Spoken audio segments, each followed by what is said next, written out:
Ice, in its varied forms, covers as much as 16% of Earth's surface, including 33% of land areas at the height of the northern winter. Glaciers, sea ice, permafrost, ice sheets, and snow play an important role in Earth's climate. They reflect energy back to space, shape ocean currents, and spawn weather patterns. But there are signs that Earth's great stores of ice are beginning to melt.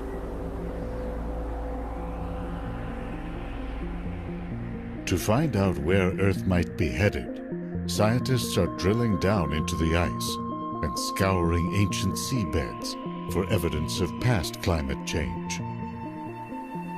What are they learning about the fate of our planet 1,000 years into the future and even beyond?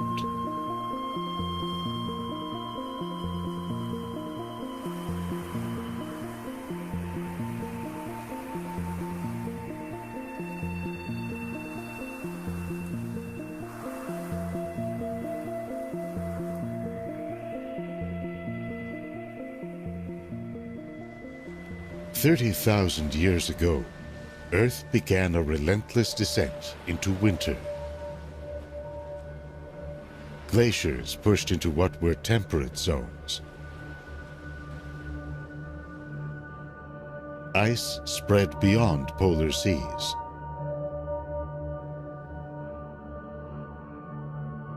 New layers of ice accumulated on the vast frozen plateau of Greenland.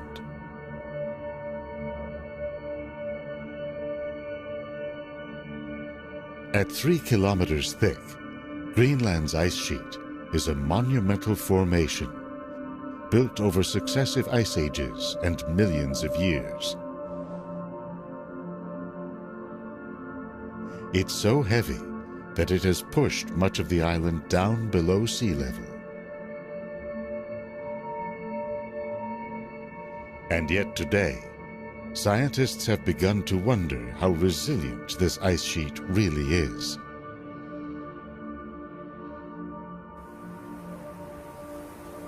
Average global temperatures have risen about 1 degree Celsius since the Industrial Revolution. They could go up another degree by the end of this century.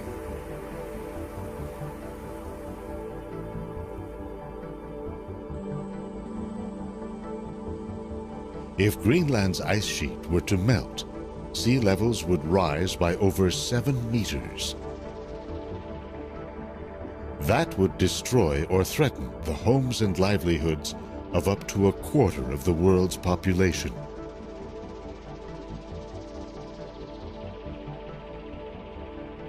These elevation maps show some of the areas at risk.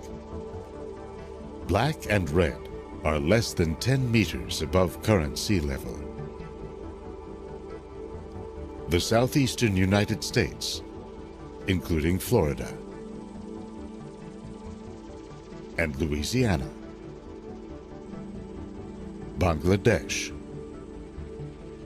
the Persian Gulf, parts of Southeast Asia and China. That's just the beginning. With so much at stake, scientists are monitoring Earth's frozen zones with satellites, radar flights, and expeditions to drill deep into ice sheets.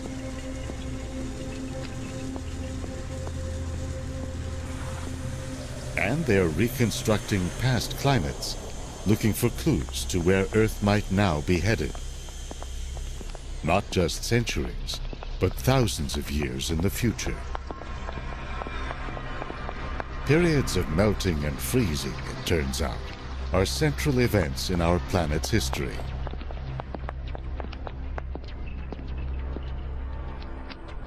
That's been borne out by evidence ranging from geological traces of past sea levels, the distribution of fossils, chemical traces that correspond to ocean temperatures, and more. Going back over 2 billion years, Earth has experienced 5 major glacial or ice ages. The first, called the Huronian, has been linked to the rise of photosynthesis in primitive organisms. They began to take in carbon dioxide, an important greenhouse gas. That decreased the amount of solar energy trapped by the atmosphere, sending Earth into a deep freeze.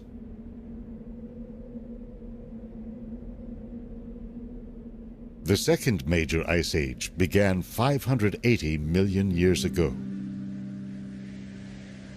It was so severe, it's often referred to as Snowball Earth.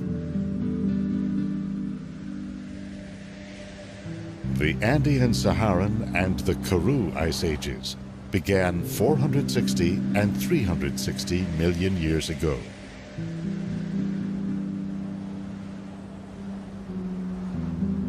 Finally, there's the Quaternary, from 2.6 million years ago to the present. Periods of cooling and warming have been spurred by a range of interlocking factors. Volcanic events, the evolution of plants and animals, patterns of ocean circulation, the movement of continents. The world as we know it was beginning to take shape in the period from 90 to 50 million years ago. The continents were moving toward their present positions. The Americas separated from Europe and Africa. India headed toward a merger with Asia. The world was getting warmer. Temperatures spiked roughly 55 million years ago, going up about 5 degrees Celsius in just a few thousand years. CO2 levels rose to about 1,000 parts per million, compared to 280 in pre-industrial times and 390 today. But the stage was set for a major cool down.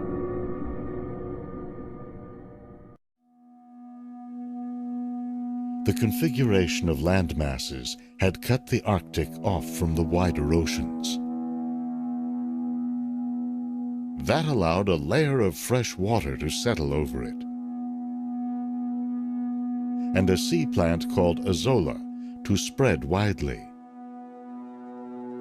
In a year, it can soak up as much as 6 tons of CO2 per acre. Plowing into Asia, the Indian subcontinent caused the mighty Himalayan mountains to rise up.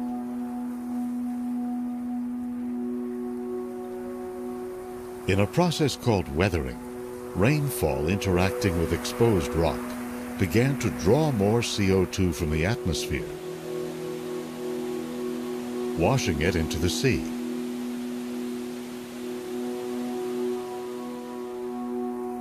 Temperatures steadily dropped.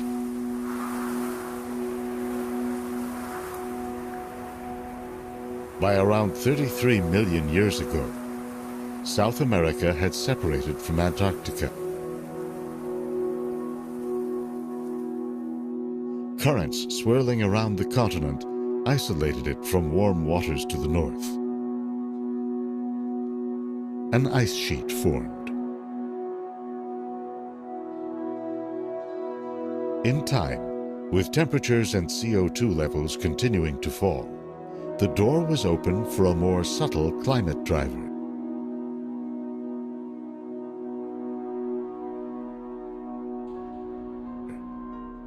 It was first described by the 19th century Serbian scientist Milutin Milankovic.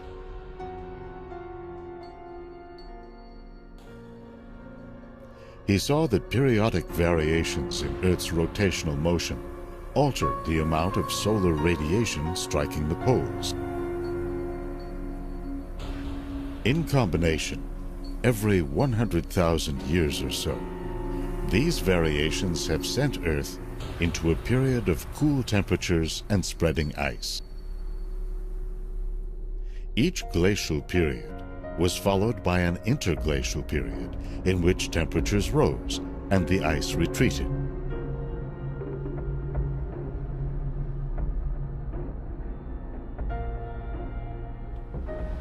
The Milankovic cycles are not strong enough by themselves to cause the shift.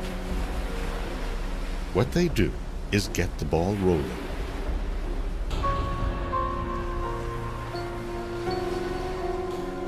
A decrease in solar energy hitting the Arctic allows sea ice to form in winter and remain over summer. Then to expand its reach the following year. The ice reflects more solar energy back to space. A colder ocean stores more CO2, which further dampens the greenhouse effect.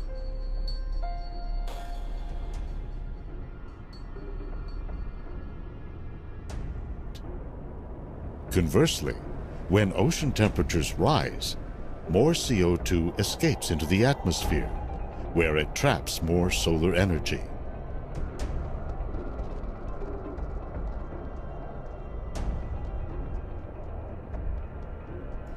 With so many factors at play, each swing of the climate pendulum has produced its own unique conditions. Take, for example, the last interglacial, known as the Eemian, from 130 to 115,000 years ago. This happened at a time when CO2 was at pre-industrial levels, and global temperatures had risen only modestly. But with higher solar energy striking the north, temperatures rose dramatically in the Arctic. The effect was amplified by the lower reflectivity of ice-free seas and spreading northern forests. There is still uncertainty about how much these changes affected sea levels. Estimates range from 5 to 9 meters, levels that would be catastrophic today.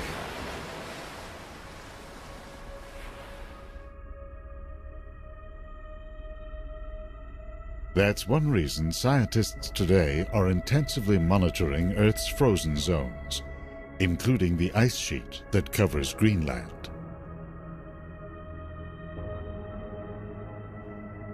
Satellite radar shows the flow of ice from the interior of the island and into glaciers.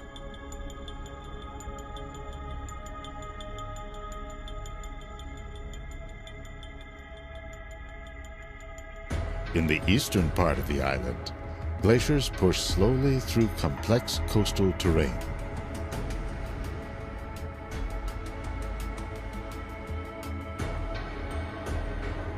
In areas of higher snowfall in the northwest and west, the ice speeds up by a factor of 10. The landscape channels the ice into many small glaciers that flow straight down to the sea.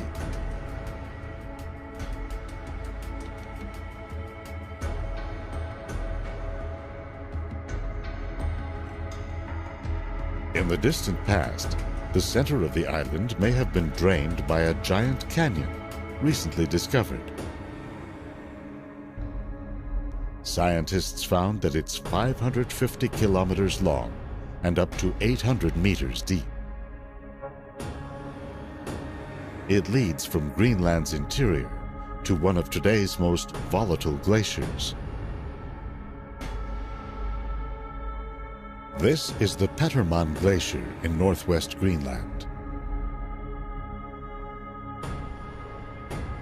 Amid unusually warm summer temperatures in 2012, satellites tracked a giant iceberg as it broke off and moved down the glacier's outlet channel. At about 31 square kilometers, this island of ice stayed together as it floated along. After 2 months, it finally began to fragment.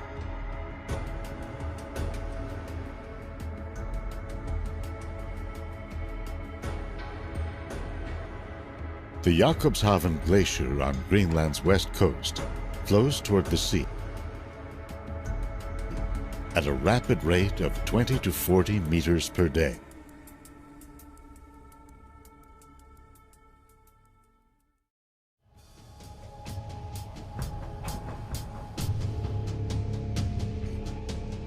At the ice front, where the glacier meets the sea, Jakobshavn has been retreating as it dumps more and more ice into the ocean.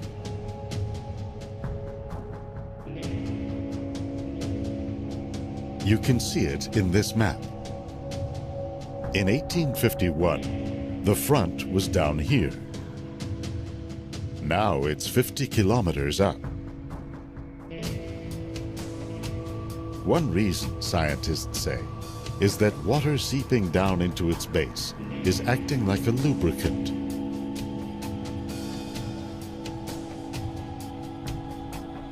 Another is that as the glacier thins, it's more likely to break off or calve when it interacts with warmer ocean waters.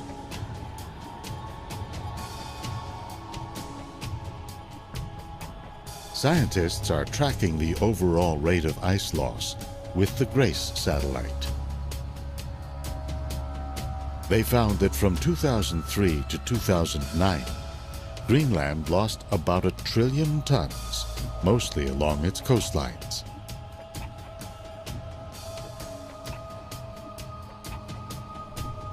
This number mirrors ice loss in the Arctic as a whole. By 2012, summer sea ice coverage had fallen to a little more than half of what it was in the year 1980.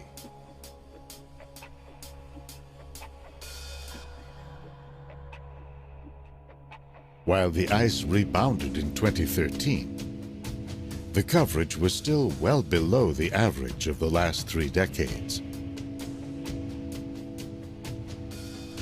Analyzing global data from GRACE, one study reports that Earth lost about 4,000 cubic kilometers of ice in the decade leading up to 2012.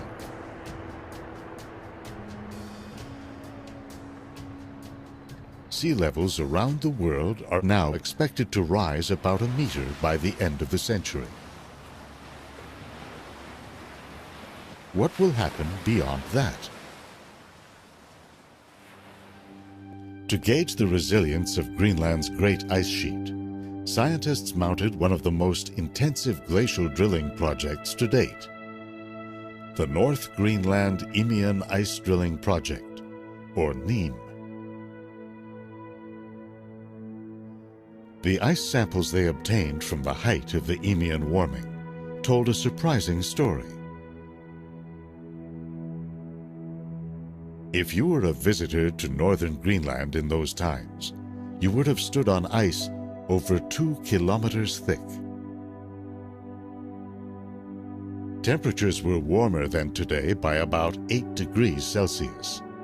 And yet, the ice had receded by only about 25%, a relatively modest amount.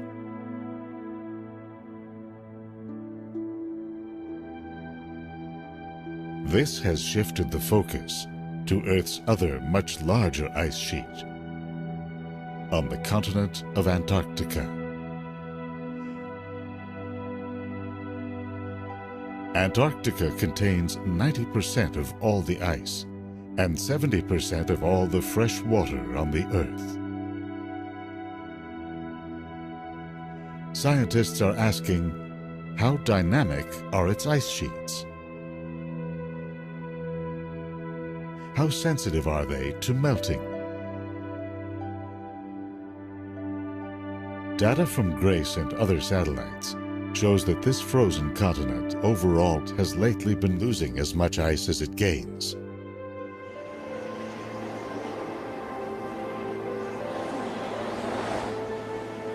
The vast plateau of Antarctic ice is one of the driest deserts on Earth. What little snow falls remains, adding to the continent's mass. You can see evidence of this in the snow and ice that piles up at the South Pole Research Station.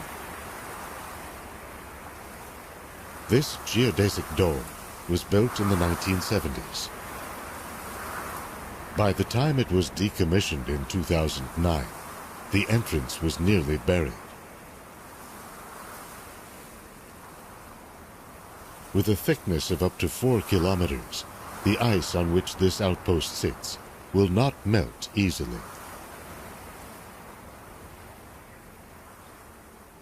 That's true in part because of the landmass below it, captured in an extraordinary radar image. The eastern part of the continent, the far side of the image, is a stable foundation of continental crust. In contrast, the western side dips as much as 2,500 meters below present-day sea level. Along the Amundsen seacoast, the ice is disappearing at an accelerating rate. Inland ice streams are moving toward the ocean at least 100 meters per year. They end up in floating ice shelves that extend hundreds of miles into the ocean.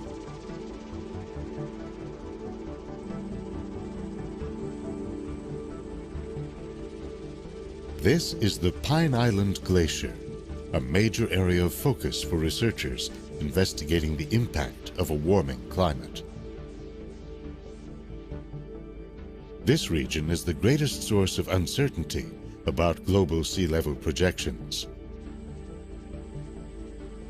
When ice shelves like this grow, they become prone to fracturing. A giant crack, for example, recently appeared in the Pine Island Glacier. Within 2 years, a 720 square kilometer iceberg had broken off.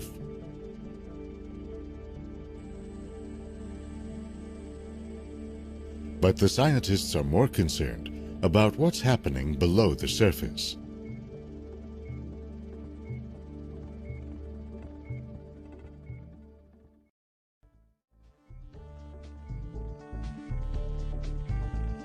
In recent times, the Southern Ocean that swirls around the continent has been getting warmer, at the rate of 0.2 degrees Celsius per decade.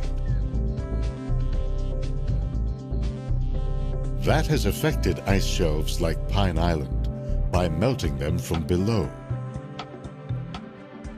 In a comprehensive survey of the continent, scientists concluded that this process was responsible for 55% of the mass lost from ice shelves between 2003 and 2008.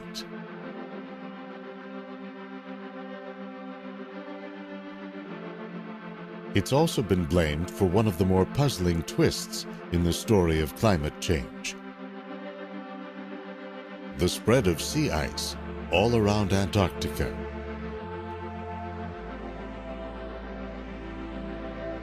One possibility is that ramped-up winds circling the pole are pushing the ice into thicker, more resilient formations.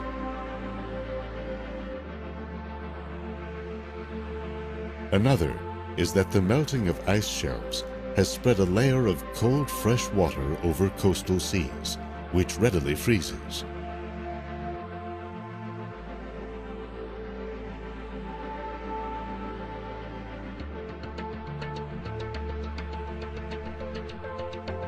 A team of researchers has come to the Pine Island Glacier to try to monitor the melting in real time.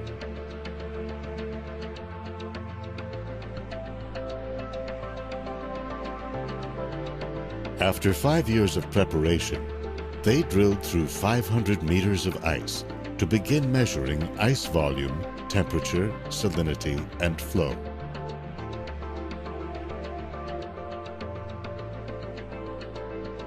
In some places, they found melt rates of about 6 centimeters per day, or about 22 meters in a year. Because ice shelves hold back inland glaciers, the melting could trigger larger changes. That's likely what happened to the Larsen ice shelf on the Antarctic Peninsula in the year 2002. It's thought to have been stable since the last interglacial. Warmer ocean waters had been eating away at Larsen's underside.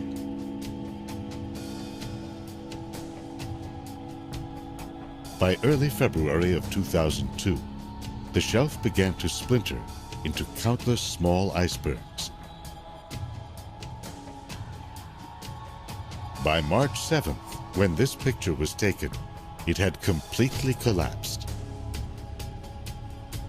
forming a vast slush that drifted out to sea.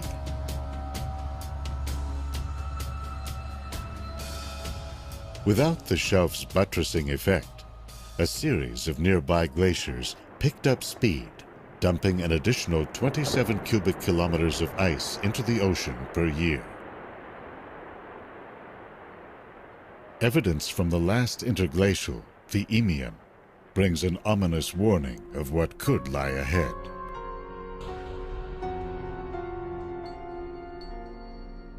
It's based on the height of ancient coral reefs, which grow to a depth relative to the sea level above them.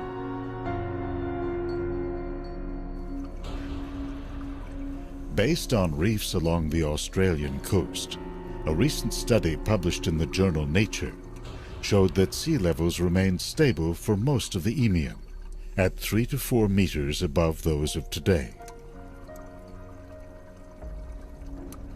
But the authors found that in the last few thousand years of the period, starting around 118,000 years ago, sea levels suddenly shot up to 9 meters above today. The authors concluded, in their words, that a critical ice sheet stability threshold was crossed, resulting in the catastrophic collapse of polar ice sheets.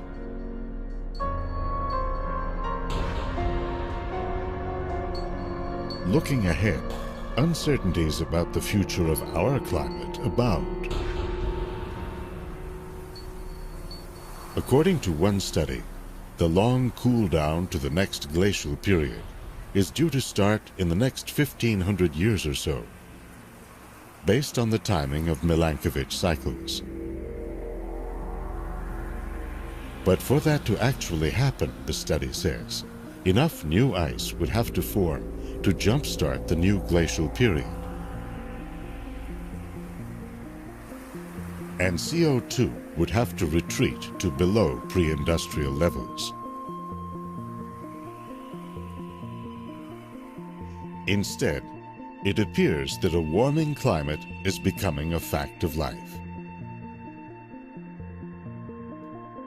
The danger is that if the melting gains a momentum of its own, even reducing CO2 emissions may not be enough to stop it.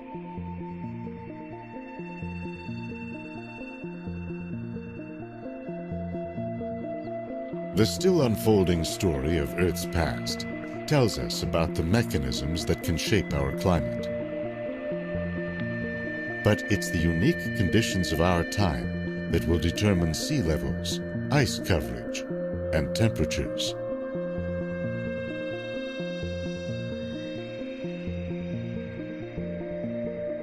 What's at stake in the coming centuries is the world we know,